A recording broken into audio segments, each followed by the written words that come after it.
नहीं, देखिए, पहली बात तो ये है कि तारिक अनवर साहब मेरे उनके साथ बड़े अच्छे संबंध हैं और ये सवाल उन्होंने जो उठाया है ये गलत भी नहीं है, लेकिन ये सवाल जब केजरीवाल जी अपने कई चुनावों में अपने लोग खड़े कर रहे थे, जो गोवा हो, गुजरात हो, हरियाणा हो, कर्नाटका हो, तो उस समय तो तारिक भाई ने कुछ नहीं कहा। तो एक रणनीति होनी चाहिए ना, और शरद पवार जी ने कहा और कई बार दोहराया भी कि जो नेशनल अलायंस है वो केवल लागू है जब राष्ट्रीय चुनाव होता है और रीजनल चुनाव में वो लागू नहीं है।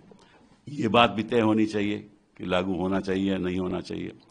होता यह है कि जो हमारी जो रीजनल पार्टीज हैं वो भी चाहती हैं कि प्रदेश के बाहर भी उनका कुछ फुटप्रिंट होना चाहिए, और नेशनल पार्टी चाहती है कि जो हमारा फुटप्रिंट है उसमें कमी नहीं होनी चाहिए।